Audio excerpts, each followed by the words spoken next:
네, 안녕하세요.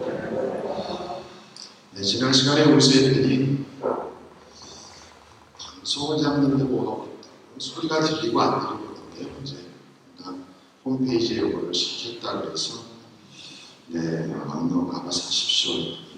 그래서 여기서 좀 소리가 좀 안정적으로 되지 않을까 싶습니다. 어떻게 한 주간 잘 보내셨죠? 네, 오늘은 두 번째 이어서도 끝입니다. 견진받기 전에 그래도 뭔가 신앙을 돌아보는 그러한 어떤 배경으로 이렇게 강의 두 꼭지를 이렇게 마련합니다. 그런데 이 두 꼭지는 사실은 우리의 신앙, 우리 교우들의 또 우리 그리스도인들의 신앙의 가장 바탕이 되는 그런 내용들이라고 여겨져서 그래서 그래도 뭔가를 좀 듣고 나서 견진받으면 좀 뿌듯할 거 아니야. 아무것도 안 하고 견진받으면 왠지 이렇게 받아도 되나 하는 그런 어떤 마음이 드실까봐 또 너무 또 길게 4번, 어느 번당 6번, 어떤 번에 8번 이렇게 하는데 이거는 견진받지 말라는 얘기니까 견진은 받으라고 이렇게 초대하는 게 아니니까 그래서 두 꼭지 정도 이렇게 하고 예절 연습 쌈박하게 하고 그 다음에 이제 주변을 맞이하면 되지 않을까 싶어서 이 두 꼭지는 실제로 제가 한 신앙인으로서 가장 소중한 부분을 이렇게 정리해서 여러분하고 나누는 것이기도 합니다. 제 신앙 고백이에요. 제 신앙 고백. 오늘은 묵상 기도와 기도 생활의 중에서 더 크게는 어떻게 하면 이 깨어있는 신앙인으로 살아갈 수 있을까? 이렇게 깨어있는 그냥 모함 속에 있지 않고 내 신앙을 분명하게 의식하면서 이렇게 살아갈 수 있을까? 당당하게, 담대하게, 주눅들지 않고 신천지가 저 밖에서 성경에 대해서 이런 거 아세요? 야, 그따위 거 몰라도 신앙생활 기쁘게 할 수 있어. 이렇게 그냥 당당하게 얘기할 수 있는. 당당하게. 뭔가에 대해서 모르면 기준인데 그 모르는 것이 신앙에 있어서 본질적인 부분이 아니고 아주 하찮은 것인데 그 하찮은 걸 가지고 나를 기준으로 덤비는 요 마귀새끼들 앞에서 야, 그따위 거 가지고 구원의 문으로 턱도 없다. 구원의 문으로 가는 데 있어서 이렇게 사는 것이 구원의 문으로 가는 거다라고 당당했다 얘기해 줄 수 있는 그런 것들이 우리에게 필요하잖아요. 그래서 그런 부분들을 여러분과 함께 들어가는 말로 오늘은 하느님 은총의 순환 법칙이라는 하느님 은총의 순환 법칙, 순환. 이 나누지 않으면 이 은총도 독이 된다. 제가 이 돈이라는 돈이라는 말을 가지고 어디 가서 강의하면서 그냥 말장난 좀 글자를 좀 했어요.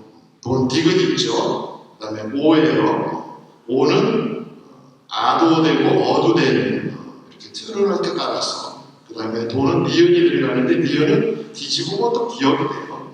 그렇죠? 니은 뒤집으면 기억이 돼요. 자, 돈. 요 글자를 요 세 개의 그 자음과 모음을 이렇게 조화를 하게 하면 이 돈이라는 것은 덕이라는 말로도 바꿀 수가 있죠. 디귿 다음에 오를 옆으로 빼고 니은을 기억으로 바꾸면 돈은 뭐가 돼요? 덕이 되죠. 근데 이 돈은 또 요거를 살짝 바꾸면 뭐가 되냐면 돈에서 니은을 기억으로만 바꾸면 뭐가 돼요? 독이 되죠. 그러니까 돈은 덕이 될 수도 있고 독이 될 수도 있어요. 이렇게 돈이 덕이 되느냐 독이 되느냐의 그 갈림길에서 딱 뭐가 있냐면 순환이라는 이 말 순환. 돈을 순환시키면 덕이 되고요. 돈을 움켜잡고 있으면 독이 돼요. 그래서 돈은 원래 돌아야 돼요. 그래서 돈인 거예요. 돌고 돌아. 주인이 계속 바뀌어야 되는 거죠. 돈이라는 것은 세상의 재물을 상징하는 대표적인 거는데 이 돈은 필요한 사람에게 흘러가야 되는 거죠. 필요한 사람이 흘러갈 때 그는 덕이 돼요. 근데 이 흘러가지 못하게 움켜쥐고 있으면 독이 되는 거죠. 그래서 하느님의 은총도 마찬가지예요. 하느님의 은총도 흘러야 돼요. 이 돈처럼 흘러야 되는데 이 흐르지 못하게 하면 그 처음에 나한테 들어올 때는 은총이었는데 그 은총이 나를 통해서 또 누군가에게 흘러가게 해둬야 되는데 이걸 내가 움켜쥐고 있으면 이 은총을 내 것이야 라고 하면 그거면 이제 내 안에서는 그 은총은 더 이상 은총이 아니라 독이 됩니다. 무상의 은총으로 받은 거죠. 하느님으로부터 우리가 받은 것을 이렇게 참 우리가 묵상하고 이거를 정말 내 안에서 깊이 있게 솔직하게 이것이 내 안에서 인정이 될 때 신앙은 엄청난 기쁨이 돼요. 그런데 여러분 안에 신앙의 기쁨이나 행복이 안 되는 것은 내가 하느님으로부터 받은 은총이 어마어마한데 그것에 대한 깊이 있는 성찰 내지 이것이 부족하다 보니까 이 은총에 대한 부분들을 더 자꾸 청하게 되고 구걸하게 되고 받은 은총도 내가 제대로 누리지 못하고 간수하지 못하는데 흘러보내지 못하고 쓰지 못합니다. 마치 그 하늘에서 내리는 비죠. 물. 이 땅은 결코 물을 움켜쥐지 않아요. 땅은 스며드는 순간에 흘려보내죠. 흘려보내서 지하로 내려보내서 지하의 시리개천 천을 통해서 이 물은 끊임없이 또 흐릅니다. 또 흘러요. 필요한 곳에 다 가고 그리고 나머지 것들이 이제 폭포가 되어서 어딘가 떨어지면 나중에는 다시 원래 고향 바다로 가는 거죠. 바다에서 또 이 물은 계속해서 변하죠. 바다에서는 또 태양의 열로 인해서 이 물들은 다시 하늘로 올라갑니다.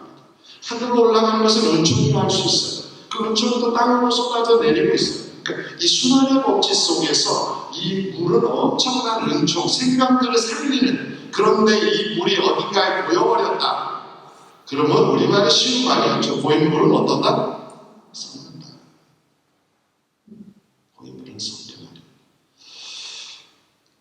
그래서 하느님께서는 은총을 우리에게 풍부히 내려주시는데 그것을 내가 가두어 버리면 그 은총은 고인물처럼 썩기 때문에 그 순간에 은총의 이 비는 더 이상 나에게 내려오지 않습니다.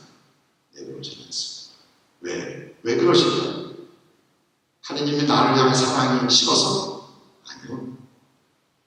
도구로 만들어 버리는 것을 하느님께서 더 이상 나에게 주실 수가 없기 때문에 나에게 내가 너에게 줄 때는 은총이었는데 너희들이 가서 이것이 독이 되고 있으니 더 이상 나는 너에게 독이 되는 은총을 줄 수가 없다는 거죠. 근데 우리의 신앙 여정 속에서 왜 누군가에게 풍부히 내리는데 누구에게는 그렇지 못할까? 그럼 나 자신이 돌아보는 필요가 있어요. 내가 지니고 있는 수많은 은총들, 하느님의 은총만이 아니라 인간적인 수많은 것들이 있는데 그것을 내가 어떻게 선용하고 있는가? 선용, 아름답게 이걸 쓰고 있는가? 그 안에는 나 자신의 몸뚱아리, 나의 시간, 재물, 능력, 기타 온갖 것들을 어떻게 쓰고 있는가? 제가 그래서 어디 가서 이런 얘기를 합니다. 여러분 하느님으로부터 재물의 대박을 받고 싶냐고, 그럼 답을 원하는 돈방석이 받고 싶냐고, 돈벼락 받고 싶냐고, 황금 벼락 받고 싶냐고. 그러면 여러분이 현재 지니고 있는 것들을 통해서 증명하시면 된다 그랬어요. 여러분이 가지고 있는 걸 어떻게 쓰느냐에 따라서 하느님께서는 내 그 그릇에 맞게 재물을 쏟아주십니다. 내가 이 재물을 하느님께서 이만큼을 줬더니 얘가 이걸 정말로 선호하는 거예요. 정말 하느님의 뜻대로 지혜롭게 이걸 잘 풀어내면 그러면 더 큰 것을 주셔요. 얘한테는 이것이 복이 되지 않는구나. 얘를 통해서 나의 어떤 이 축복이 수많은 이들에게 이렇게 나누어지는 모습을 보고 당신께서 나를 당신을 돕고 쓰시는 거예요. 축복과 은총에 대해. 그러면 나는 대박이 나는 거죠. 나의 공간을 넓고 빌 일이 없어요. 하나님께서는 나에게 끊임없이 비우면 또 채워주시고 비우면 또 채워주시니 내 공간은 결국 한 번도 나 먹고 사는 것뿐이 아니라 나로 말미암아서 수많은 이들이 은총, 하나님의 축복에 은총을 드립니다. 여기에 핵심이 있는 거예요. 왜 지금의 이 세상에서 이 신자들에게 하나님의 은총이나 축복이 왜 이렇게 가뭄일까? 아닙니까? 하늘의 문이 닫혀서? 아니, 그것을 주었을 때 그걸 도구로 만들지 않고 은총으로 다른 일이 베풀 수 있는 그러한 사람들을 찾기가 너무 힘드신 거예요. 여러분이 도전해 보시라면 내가 받은 거 끊임없이 통해서 이것이 바로 하나님 은총의 수라는 것입니다. 자, 재밌는 예화입니다. 오늘은 예화를 좀 많이 활용할 겁니다. 사막의 인수자 스승의 한 제자가 스승에게 물었어요. 저만 빼고 여기 있는 사람들 모두가 행복한 이유가 무엇인가요? 스승이 말합니다. 이 사람들은 사방에 깔려있는 선과 아름다움을 볼 줄 알게 되었기 때문이다. 제자가 물어요. 그런데 왜 저는 사방에 깔려있는 선과 아름다움을 알아보지 못하는 겁니까? 스승이 대답합니다. 자기 안에서 알아보지 못하는 것은 바깥에서도 알아보지 못하는 법이기 때문이다.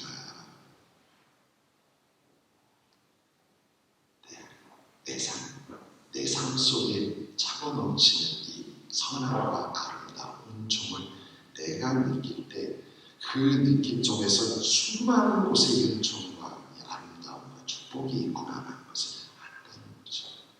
고기도 먹은 사람입니다.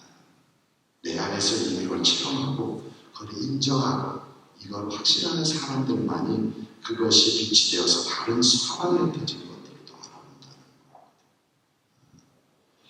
아우스틴 성인도 이 부분을 이렇게 멋지게 고백했죠. 이미시여 내가 당신의 무엇이길래 나 같은 것이 당신을 사랑하나 하시나이까. 이렇게 늦게야 님을 사랑했습니다. 이렇듯 오래 이렇듯 아름다운 님이시여 늦게야 당신을 사랑했나이다. 님은 내 안에 계시건만 나는 나 밖에서 님을 찾아 헤매었나이다. 온갖 것을 다 헤매고 다녔지만 못 찾는데 어느 순간에 아우스틴은 하나님의 말씀은 너 가까이 있다.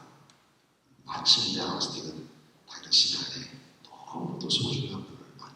이 아우스틴 성인은 당신 안에서 만난 이 하나님의 은총으로 말미암아 온 만물 속에 계시는 하나님을 이제 체험하고 맛보는 거죠. 그러니까 모든 순간이 환승과 찬미의 순간입니다. 또 다른 이제 예언 하나 듭니다. 이야기입니다. 오늘날 이 특정한 시대에 새로 나타난 어리석음은 오늘 우리 시대의 어리석음 너무도 잘 믿는 사람의 어리석음이 아니라 너무나 믿지 못하는 기적에 대한 감각을 상실해버린 사람. 창조는 어찌됐든 자연 발생적인 현상이거나 예산일이라고 믿는 사람의 어리석음이다. 어리석은 사람의 눈에는 다 그렇게밖에 안 보이겠죠. 우리의 의식에서 외경심과 경이감이 사라지면 우울증이 생겨나고 그 먹구름이 한동안 우리를 질식시킬 듯이 짓누르고 나면 이윽고 절망이 엄습하거나 불평거리를 찾아 탐색이 시작된다. 경이감과 외경심, 순수함에 대한 감각을 상실하는 것은 영혼의 죽음으로 이어지는 필수 조건이다. 인간과 관련해서든 자연질서와 관련해서든 모든 것을 당연시하는 것보다 더 사람을 시들게 만드는 것은 없다. 무감각한 태도는 영적, 정서적, 질적, 창조적 죽음을 의미한다. 한마디로 표현하면 만사를 당연지사로 여기는 사람에게는 생명은 그 사람의 영혼은 이미 죽어버렸다는 거죠. 이 세상이 다 당연한 것 같고 그렇게 보이세요? 제 눈에는 당연한 건 하나도 없더라고요. 이 세상에 당연한 건 하나도 없어요. 다 놀라운 일이에요. 다 놀라운 일. 다 놀라운 일. 그런데 우리는 이 당연하게 이 영적 감각, 이 정서적인 감각에 완전히 무뎌져 버린 사람은 이제는 우울증, 심리적으로 우울증에 빠지고 그 우울증에 짓눌려서 절망 속에서 그냥 허우적거리면서 그냥 이 목숨만 숨만 붙어서 살아가고 있다는 거죠. 이미 영적으로, 정서적으로 이미 그 사람은 죽음의 상태에 되는 거예요. 좀비와 같이. 그런 좀비들에게 이 세상은 경이로움은 하나도 없죠. 그러니까 우리의 어떤 마음의 상태, 여러분의 마음의 상태, 자, 그렇다면 이러한 현실들, 이러한 어떤 들어가는 이 말로서의 몇 가지를 여러분이 보면은 우리 자신을 이렇게 좀 비춰보는 거죠. 이렇게 한번 보는 거예요. 자, 이러한 삶의 처지 속에서 어떻게 우리는 깨어있는 신앙이 정말로 신앙으로 말미암아 행복과 기쁨 가득한 여기서 이제 기도와 성경 묵상 읽기가 이제 중요한 그거로 들어가기 위해서 오늘은 이제 6가지 보약에 대한 얘기를 할 텐데 그 보약 중에 바로 기도와 성경 읽기가 있는데 그 첫 번째 보약은 뭐냐면 회개예요. 회개라는 것은 어떤 큰 죄를 짓고 내가 잘못했어 이런 게 아니라 회개라는 것은 하느님의 빛 앞에서 나를 있는 그대로 비추어 보고 인정하는 것. 이것이 회개입니다. 회개는 나 자신을 제대로 그것이 나의 초라함이든 나의 한계든 약함이든 아니면 나의 어떤 놀라운 능력이든 행복이든 나를 그냥 있는 그대로 사실은 하느님 앞에 우리 감춰진 존재가 아니잖아요. 우리는 하느님 앞에 발가벗은 존재예요. 내가 아무리 뭐를 시키고 뭐린다 하더라도 하느님 앞에 우리는 발가벗은 존재예요. 다른 사람은 속일 수 있어. 하지만 속일 수 없는 사람이 딱 두 사람 있어요. 두 분 계셔. 누구예요? 저 하느님과 또 한 분이 계셔. 누구? 여러분 자신 못 속여요. 그러니까 속아 속은 척 하는 거지. 그러니까 못 본 척 없는. 나 없다, 이렇게 그냥 마치 이러고 있는 거죠. 그런다고 해서 뭐가 달라져, 사라져? 아니요. 나는 내가 알아. 누가 알아? 딱 두 사람은 그래서 알아요. 완전히 나를 빚어만드신 하느님, 그리고 나. 여기서 회개는 자수하는 거예요. 자수하는 거. 그냥 내가 더 이상 뭘 감추지 말고, 그냥 하느님 앞에서 그냥 나를 그대로 인정하는 거예요. 이게 회개예요. 나는 있는 그대로 인정하는 거. 성서 안에서는 자케오, 루카복음 19장에 나오는 자케오. 자케오는 자그마한 행위를 통해서 자신을 인정했어요. 자그마한 행위. 그 회개 행위예요. 예수님이 오신다는 마을 온다는 먹고 자그마한 행위 하나. 뭐예요? 집을 나왔고 예수님을 만나기 위해서 키가 작아서 안 보여. 그러니까 어디로 올라가? 돌무화과 나무로 올라가는 이 행위 하나. 이게 회심이에요. 이게 사소한 행위가 아니라 엄청난 회심이에요. 정말 자기 자신을 있는 그 돌무화과 나무로 올라가는 거야. 내가 얼마나 이 세상에서 재물도 많고 명성도 있는하고 아쉬움이 없는 것 같은데 그런데 돌무화과 나무 열매 맺지 못하는 아부짝에 쓸모없는 돌무화과 나무로 올라가는 이 행위 하나 보고 그래서 예수께서 그 행위를 볼 줄 알아요. 그 행위를 봤어. 이 행위가 무엇을 의미하냐를 예수께서는 아셨기 때문에 그 자리를 지나가면서 자케오를 향해서 자케오야 얼른 내려오너라. 얼른 내려오너라. 오늘은 내가 네 집에 들어야 되겠다. 들어가야만 하겠다. 내가 들어가도 되겠니? 이런 게 아니었어요. 여기는 머스트예요. 영어로 말하면 나는 네 집에 오늘 꼭 들어가야 되겠다. 왜? 네가 회심의 행위를 보였으니 그 회심하는 그 아름다운 빈 마음 속에 이제 구원을 거기다 채워야 됩니다. 그래서 오늘 나는 네 집에 꼭 들어가야 되겠다. 이거예요. 그러니까 우리가 회심을 할 때 회심은 뭐를 하냐면 내 마음을 비우는 거니까 이 비운 이곳에 하나님께서는 그 영혼 안에 당신의 구원의 축복을 그냥 쏟아부어 주시는 거죠. 이게 회심의 은총이에요. 그러니까 회심으로 안 끝나요. 하나님께서는 우리의 있는 그대로 인정을 받아들일 때 그분께서는 그러한 나의 이 행위 그것이 어떤 거로 나오는 자케오는 돌과 나무로 올라갔지만 나는 눈물 흘릴 수도 있고 내 가슴을 칠 수도 있고 한숨을 하면서 내 가슴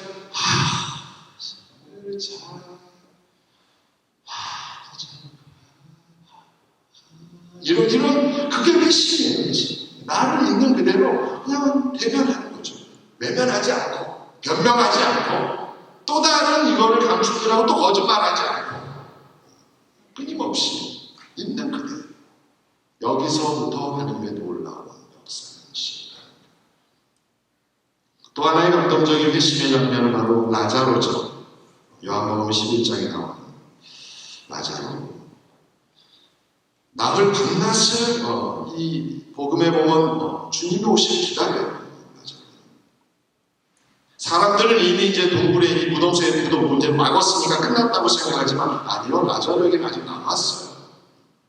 그분의 모습, 나를 부르는 님의 모습, 그 모습을 나흘 밤낮을 기다리죠. 그리고 마침내 그 목소리를 들으시죠. 라자로야 나오너라. 이 한마디. 이 라자로. 사실 우리가 자꾸 이 감추고 이렇게 숨으려고 할 때 그때 우리 영혼 안에서는 성령께서 계속해서 나오라고 얘기하죠. 더 이상 그렇게 숨기지 마. 그래서 그럴 필요 없다. 뭐가 무섭다? 내가 있는데. 무서워하지 마라.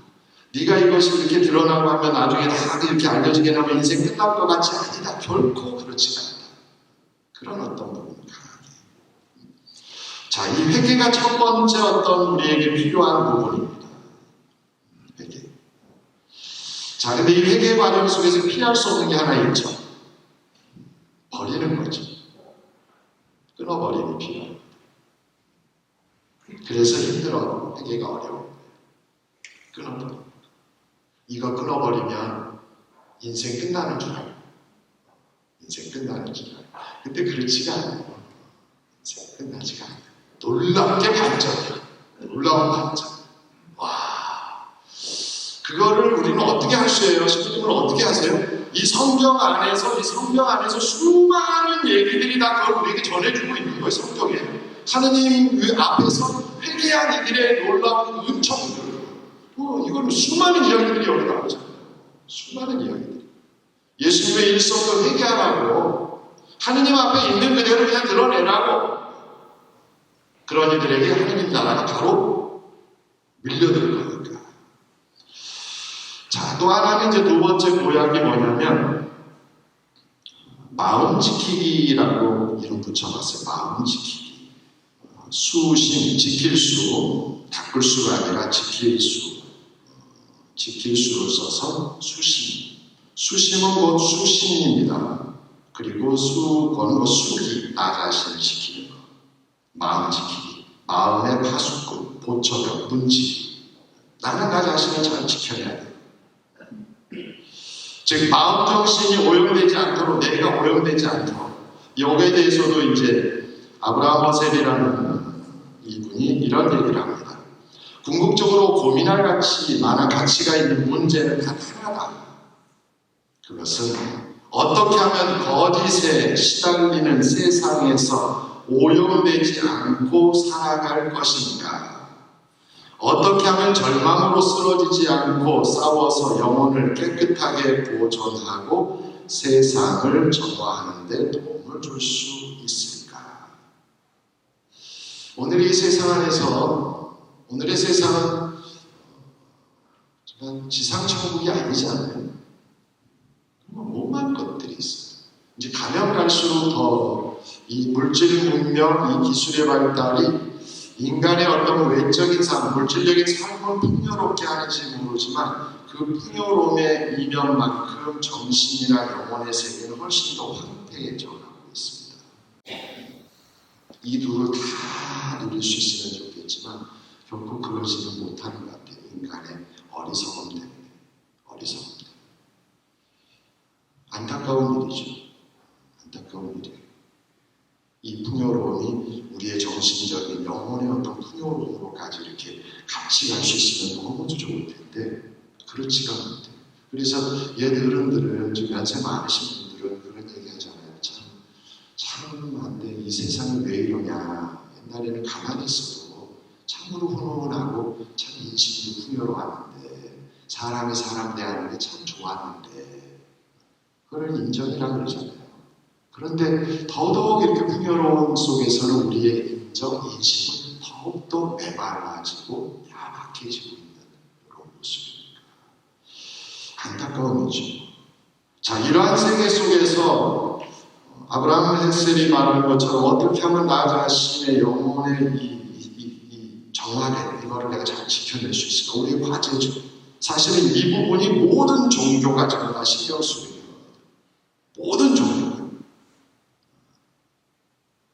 불교, 유교, 천주교, 이슬람 모든 대표적인 종교들은 다 여기에 있습니다. 마음을 지키기. 이 평화를 유지하는. 여기서 우리에게 좀 필요한 것은 내가 문지기 보초병을 잘 세워두는 거죠. 그래서 어떤 것은 그래 너는 들어와 내 안으로 들어와. 너는 안 돼. 너는 안 돼. 이 부분을 우리가 잘 못하면 그냥 들려오는 거라고 다 받아들이고 보이는 거라고 다 받아들이고 만나는 사람이라고 다 받아들이다 보면 우리는 그것을 감당할 능력이 없어요. 오만 것들이 내 안에 들어와서 뭔 노릇해요? 주인 노릇해요. 오만 것들이 들어와 있어요. 그래서 뭐를 어떻게 해야 될지 몰라. 내가 이 뭘 하려고 딱 마음은 얘가 그거 놓으면 주인 너 이렇게 해야 된다. 여기는 이렇게 해야 된다. 얘는 이렇게 해야 된다. 쟤는 이렇게 해야 된다. 또 어떤 놈은 또 이렇게 해야 된다. 오만 것들이 나에게 얘기하니까 요즘 그래서 현대인들은 대표적인 그 질병, 그 정서적인 그 증상 중에 하나가 뭐예요? 결정장애. 뭘 어떻게 결정해주죠? 확신하면서. 그러니까 결정을 안 해. 뭐 다 되겠지. 그냥 이렇게 그냥 사는 거야. 그냥 이렇게.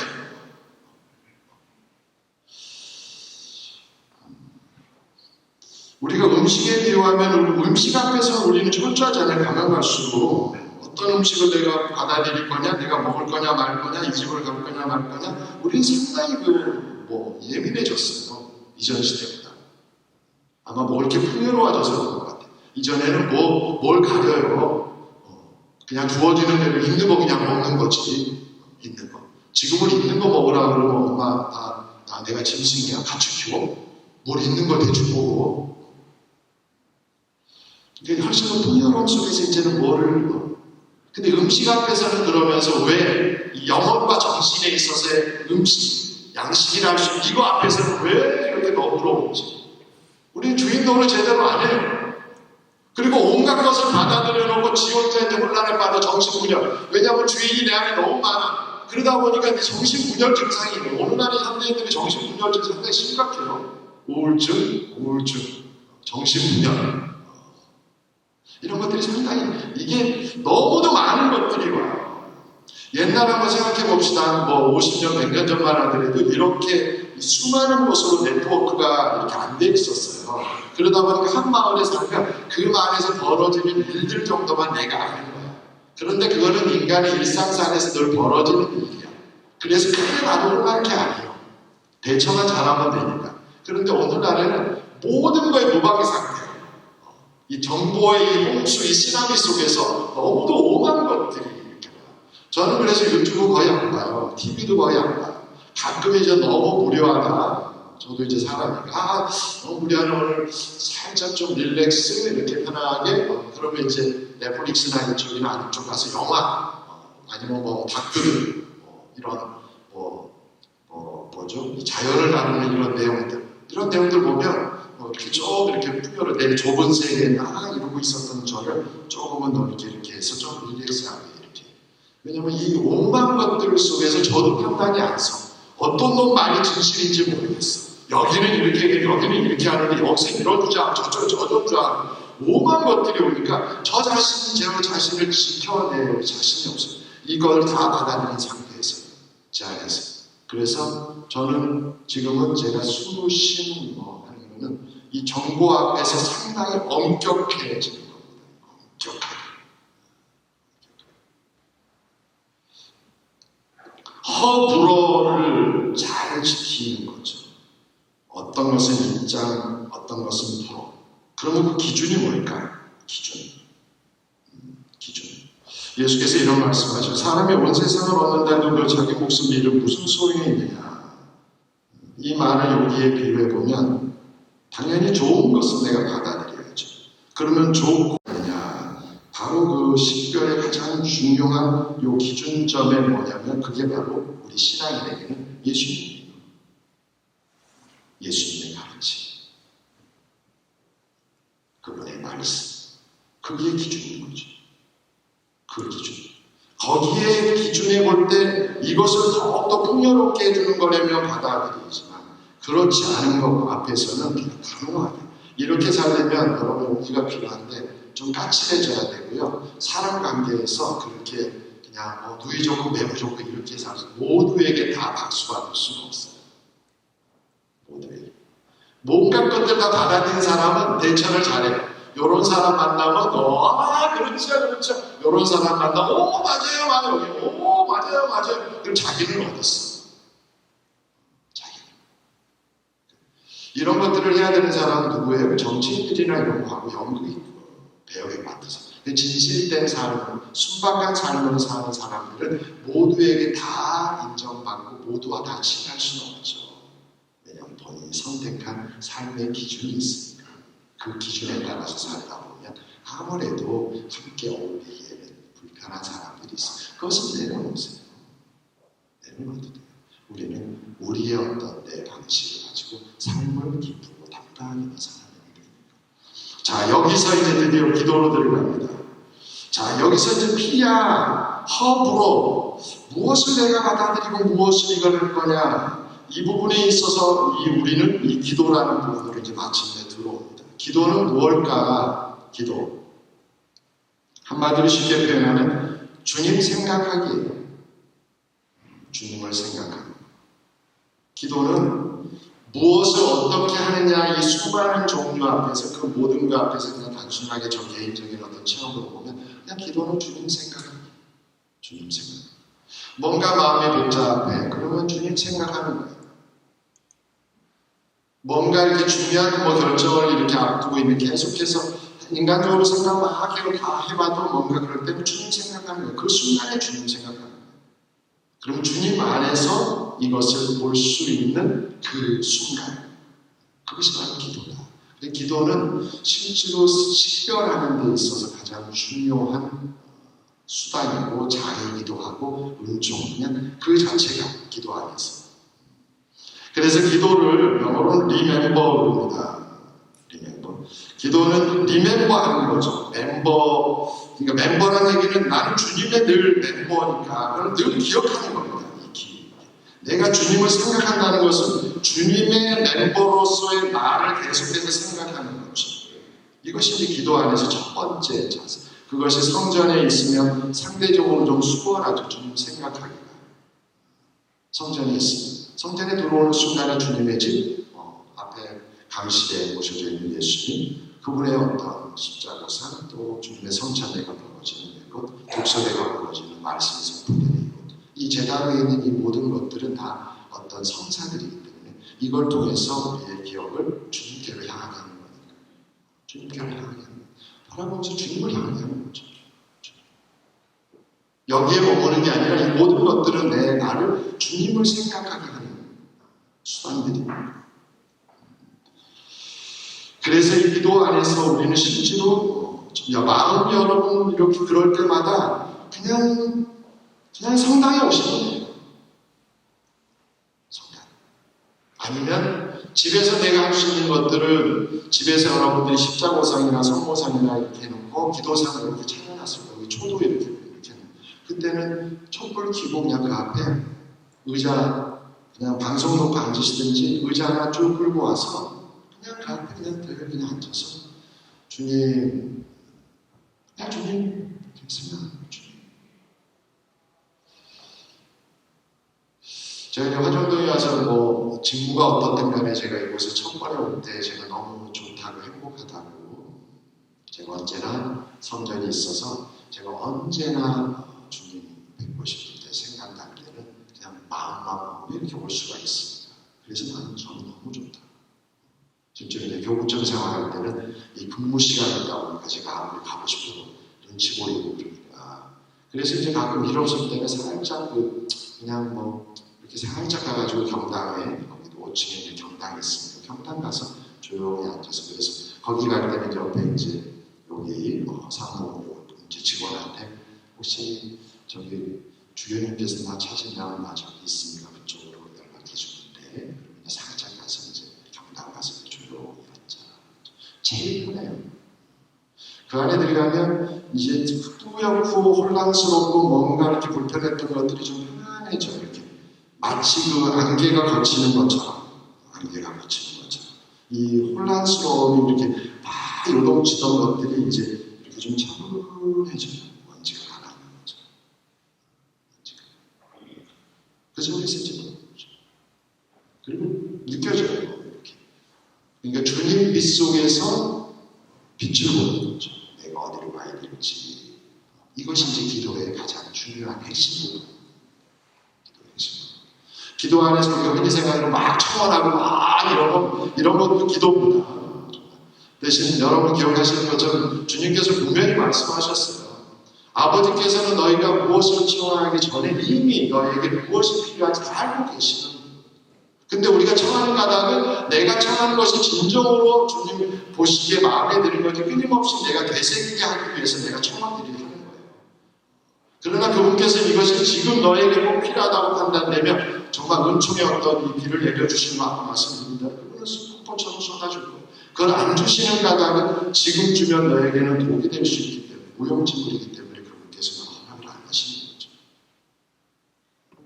여러분은 하나님께서 아무리 기도해도 안 들어준다고 막 푸념하고 떼쓰고 철없는 사람들처럼 이렇게 막 떼잡히고 저도 그런 상이 많이 받았어요. 교우들로부터. 그러면 이제 제가 그분의 영혼의 상태는 제대로 잘 모르니까 혹시 주님께서는 그것이 해야 될까봐 지금 뭐를 청하는지도 모르고 막 간다고 하는데 지금은 당장 필요해서 청하는 것 같지만 그 청함이 내가 정말 주님께서 줬을 때 그것이 곧바로 너에게 엄청난 불행이나 또 다른 것으로 갔을 때 그때는 네가 감당하지 못할 텐데 그래서 가장 주님께서 내가 필요한 것에 대해서 너무도 아시는 분이니까 주셔요. 가장 적절할 때 가장 정말 당신이 옳다고 여길 때 그리고 나에게 가장 정말 풍요롭게 쏟아질 때 그때 주님께서 주시죠. 주님께서 내가 청한다고 아무 데나 주지 않아요. 왜냐하면 나를 너무도 잘 아시는 나를 너무도 사랑하시는 분이기 때문에 내가 이적으로 아무리 때를 쓴다 하더라도 주님께서는 그 때를 그냥 받아들여 주시는 분이 아니에요. 사실 여러분들 자녀 키우는 분들 아이들이 막 때 쓴다고 다 줬어요? 안 줬잖아요. 아무리 떼쓰고 뭐 진짜 이런 문제에서 지나게 발광을 한다 하더라도 못 주는 게 있잖아요. 줄 수 없는 게 있어요. 사랑하지 않아서? 사랑하니까 못 주는 거예요. 제가 이렇게 못 줬을 때 뭐라고 나를 땡깡 부리면서 나를 오해하고 보고 나를 뭐 미워하고 엄마 싫어 이런 아무리 뭐 이러겠지만 그런 이게 결과가 온다 하더라도 나는 줄 수 없어. 너를 사랑하니까. 그러나 어느 순간에 꼭 필요한 것은 부모는 다 해주고 있거든요. 그러니까 하나님, 인간이 우리가 한참 인간이 지금 그러고 있는데 하나님께서 우리를 어떻게 이런 부분을 이 기도 안에서 우리는 깊이 있게 체험하게 됩니다. 그러니까 기도는 여러분 단순하게 생각하시면 좋겠어요. 그냥 예수님 생각하게. 그냥 예수님 생각하게. 그러면 이제 조금 더 구체적으로 이제 하나의 이야기를 또 들려드립니다. 어떤 형제가 수도원장을 찾아가서 이야기하다가 자신이 아직까지 시도해보지 않은 일들에 관해 캐묻기 시작했어요. 그러자 노인 원장이 말합니다. 자네는 배를 찾아내서 노를 적기는커녕 배를 띄워본 적도 없으면서 이미 가려는 도시에 당도한 척하는군. 먼저 자네가 하는 일이냐 잘하게. 그러면 자네가 지금 생각하고 있는 그 지점에 당도하게 될 것입니다.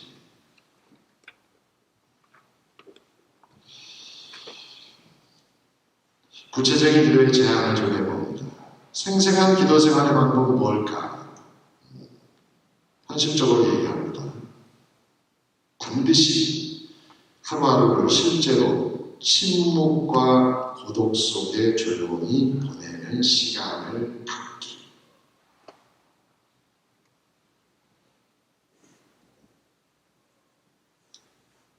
모든 걸 다.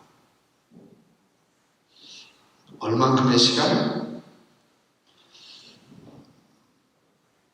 여러분이 일상의 삶을 살아야 하니까 저희처럼 사제 지도자처럼 저는 아침에 일어나면 보통 이제 1시간, 1시간 반 정도 1시간에 이제 와서 성취를 합니다. 아무도 없으시고 새벽 미사 이제 끝나고 나면 이제 6시 이사니까 한 7시 정도만 다 빠져나가니까 그때 이렇게 들어와 보면 한 두세 분, 서너 분이 기도 조용히 하고 있어 성취를 해요. 이제 그때 이제 조용히 내려와서 이제 1시간 정도 성취를 하고 이렇게 조용히 올라옵니다. 네. 그리고 일상 안에서야 뭐 이제 성경 읽거나 이제 오후녁에 이제 또 한 가지 때 한 4시 정도에서 또 1시간 정도 조용히 이렇게 성취를 하고 저녁 시간에 이제 또 잠깐 기도하고 이렇게 할 수는 없잖아요. 이렇게 할 수는 없죠. 이제 그 속에서 저는 이 기도 저한테 많은 기도가 필요하고 여러분 한 영혼들에 대해서 기도 안에서 생각을 해야 됩니다. 이 영혼은 어떨까? 이 영혼은 어떨까? 이 영혼 하나하나 붙들고 주님 앞에서 이제 같이 기도하는 순간입니다. 여러분 딱 2분만 하루에 딱 2분 2분만 침묵과 고요 속에서 딱 2분만 2분 뭐 30분 1시간을 기도하겠다 이렇게 어쩌다 이렇게 기도하는 것보다 매일 매일 꾸준하게 그냥 딱 2, 3분 정도만 하시죠. 2, 3분 정도. 그때는 무슨 기도해야 될까? 아까 말씀드린 데 그냥 그대로예요. 그냥 조용히 편안한 자세로 주변에 소음 없이 편안한 자세로 눈 감고 주님 예수님 생각하는 거예요. 예수님 생각하는 거예요.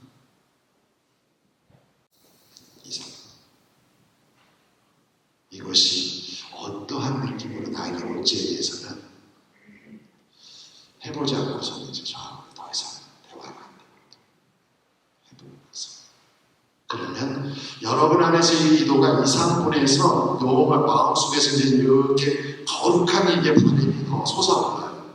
이제 갈증을 느껴. 이렇게 이 영적인 어떤 은총은 이렇게 받으면 받을수록 내 안에서 계속해서 갈증이 느껴져요. 허기져요. 그러면 그것이 조금 더 오분으로 갈 거고 그러다가 집안에서 5분을 조용히 있기가 너무 힘든 것 같아.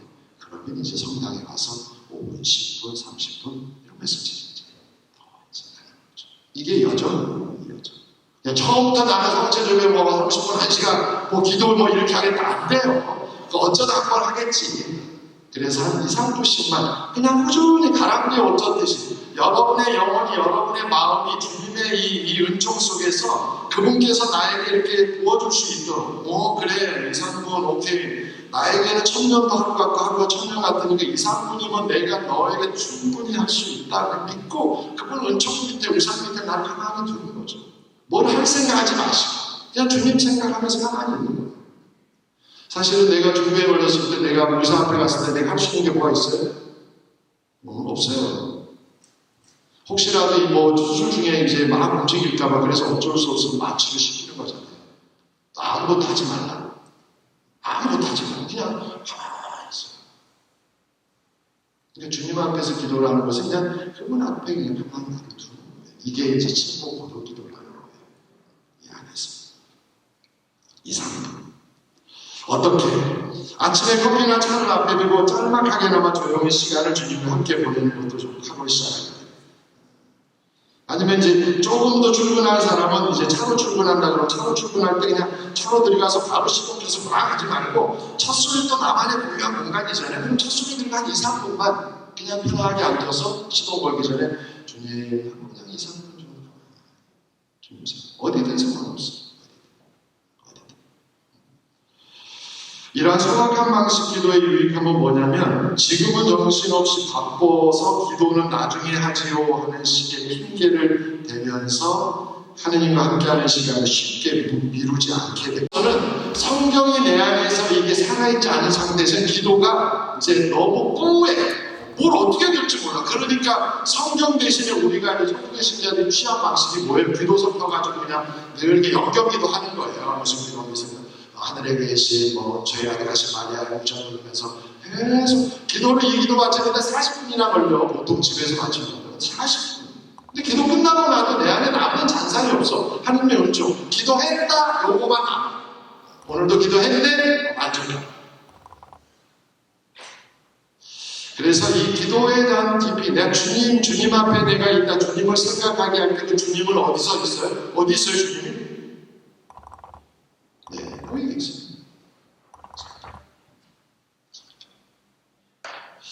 이 성경에 대해서 이제 교부들이 실제로 이 표현을 이 2000년 역사 속에서 교부들이 한결같이 고백하는 것이 있어요. 아우스팅 성인 아까 언급했죠. 아우스팅 성인은 뭐라고 고백했냐면 그리스도는 내가 성경에서 찾은 주님이십니다. 아우스팅은 주님을 어디서 찾았냐면 이 성경에서 찾으신 거예요. 성경 안에서. 예로니모 성인, 너무도 유명한 성인. 이분은 이렇게 얘기합니다.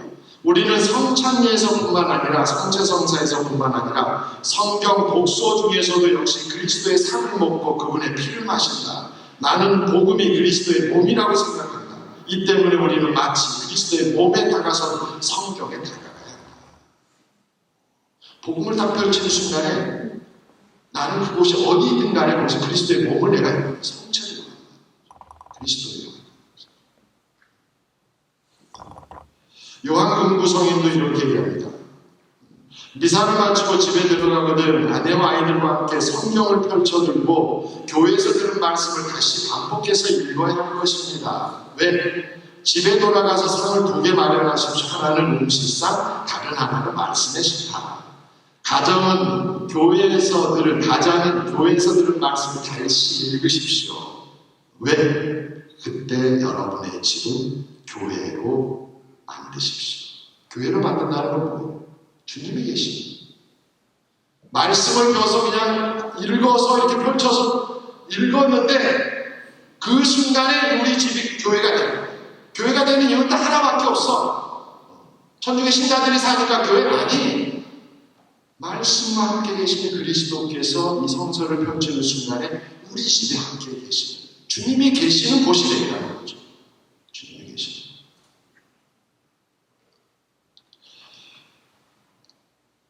그래서 이런 얘기를 합니다.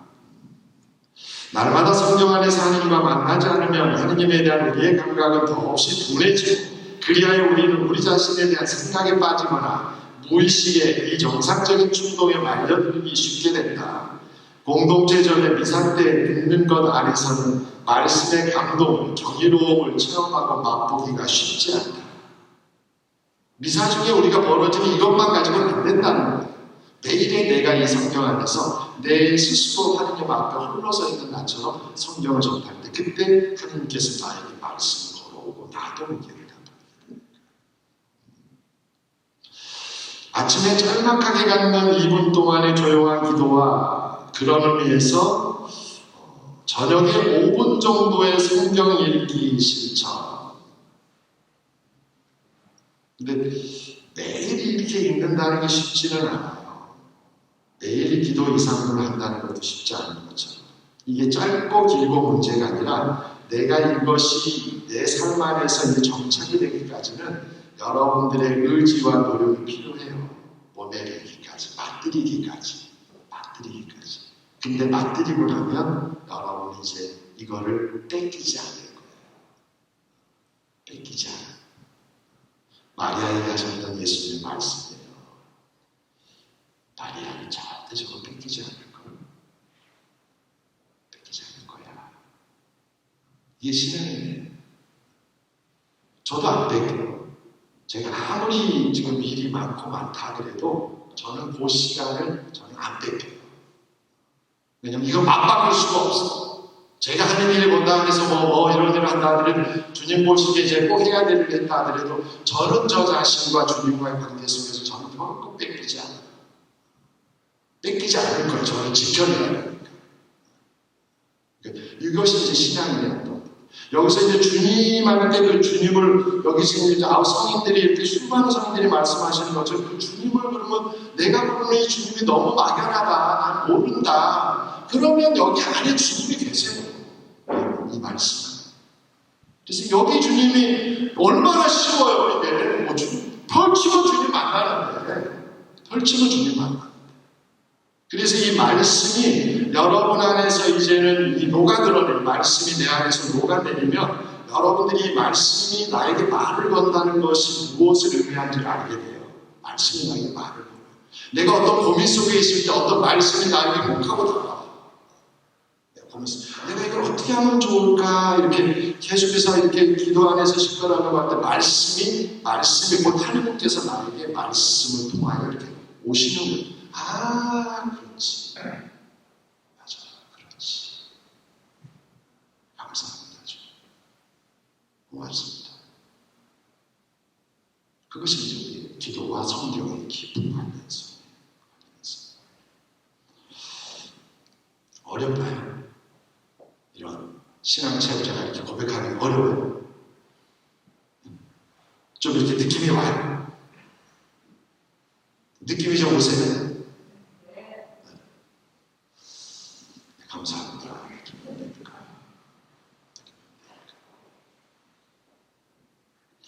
이제 마무리하겠습니다. 이제 그냥 이 미사와 관련된 부분, 성당에 이렇게 여기 지금 여러분이 와 있는 곳은 수많은 신자들이 신앙의 어떤 희노애락의 은총과 자비 체험들이 이렇게 녹아내려서 여러분 앉아있는 그 자리들이. 그래서 왜 성당에 오면 내가 이렇게 훨씬 더 기도가 좀 아니면 주님에게 가까이 갈 수 있을까? 이 분위기가 있어요. 영적인 분위기가. 이 분위기 속에서 나의 어떤 좀 약함이 이 속에 다른 분들의 이 영적인 분위기 속에서 나가 이렇게 더 주님께 집중하게 하는 거죠. 그래서 성당에 이렇게 올 때 여기에 주님 계십니다. 주님 계십니다. 그래서 내가 주님 앞에 맞이하고 있음을 내가 인정하고 조용히 그래서 성당에 오시면은 이렇게 들어와서 교우들하고 잠깐 인사하고 마시면 괜찮아요. 이것까지 하려면 정말 저희는 왜 저래야 되나 인사도 안 받고 그래서 한 사람을 죄짓게 합니다. 마칠 때 제가 하고 가겠습니다. 그때 이렇게 그냥 말씀하세요. 주님 저 왔습니다. 주님 저 왔습니다. 주님 보고 싶었습니다. 이렇게 편하게 여러분이 인간적인 표현으로 이렇게 있으니 참 좋습니다. 네, 고맙습니다. 편하게 그냥 주님 앞에 조용히 놀라고 이렇게 주님한테 주님 저 왔어요. 아유 아시죠? 조용히 그냥 주님 앞에 이렇게 이게 무슨 헛소리 같고 무슨 뭐 좀 푸념 장고대 같고 막 그럴지 모르겠는데 네, 그렇지 않아요. 느끼는 분이 아시겠죠? 그래서 여기 왔을 때 제발 여러분 평일에는 그런 일이 여기 없는데 주일에는 제발 여기 와서 성당 들어와서 주보 들고 오면서 주보 펼치고 있지 마세요. 이런 거 주보를 내가 아예 없애버리든지 주일마다 제가 여기 막 여기서 안타까움이 막 마음이 쓰려고 이 주보를 주니까 가지고 들어와서 앉자마자 내가 어디 있는지 주님 저 왔어요. 그리고 주님 뭐 인사도 안 해. 들어오자마자 앉아가지고 그냥 주보 이렇게 주보 보고 있어. 그래서 주보를 내가 없애버릴까 나 잘하면 이게 계속 그러고 주보 아예 없애버릴 거예요. 공지사항 부분 어떻게 하냐? 공지사항 때만 어떻게 일단 화면을 쏘든지 아니면 갈 때 공지사항 하나씩 갖고 가게 하든지 이상 끝날 때 주보를 갖게 가게 하든지 주보가 일찍 오는 분들이 예수님 앞에 이거를 왜 이런 모습이냐면 내가 A 만나러 갔어요. A를 만났어. 만났는데 A는 앞에 있는데 지금 내가 뭐 하고 있냐면 핸드폰을 내가 키더니 A하고 여기 오는 동안에 지난주부터 있었던 거를 이렇게 보고 있어. 이렇게 이렇게 보고 있어. A는 요 앞에 있는데 이게 정신 나간 사람이죠. 이런 거 정신 나간 사람이야. 내가 주님 만나러 왔으면 주님하고 얘기를 나누고 주님 저 왔어요 이렇게 하고 주님하고 잠깐 대화 나누면 되고 주보는 어디 사라지는 거야. 주보는 갖고 가서 집에 가서 오늘 A 만나면서 나왔던 그 중에 이제 주보한번 쭉 읽어보면 될 텐데, 아니 A 만나러 와가지고 A를 앞에 두고 사랑하는 사람 앞에 두고 거기서 주보를 이렇게 읽고 있는 아저씨, 그게 여러분들의 모습이에요. 많은 사람들의 모습. 그러니까 안타까워서 제발 주보를 그래서 내가 이걸 없애버리든지 아니면 어떻게 대책을 세우든지. 그리고 성당에서만 성경을 읽기 기도하지 마시기 바래요. 제가 오늘 말씀드린 거 성인들의 말씀을 계속한 이유도 여기에 있어요. 성당에서는 여러분이 이제 자연스럽게 기도하게 되고 말씀도 듣게 되고 하는데, 이것이 진정성 여러분의 것으로 이제 내가 정말 성경을 읽고 기도하는 사람이라는 것을 드러나는 것은 여러분이 홀로 있을 때 여러분 자신이 스스로 성경을 통해서 읽고 기도할 때, 그때 이제 여러분은 정말로 말씀 안에 또 기도하는 사람으로서 이렇게 사는 거죠. 여기서는 다 사제가 봉사자들이 다 하잖아요.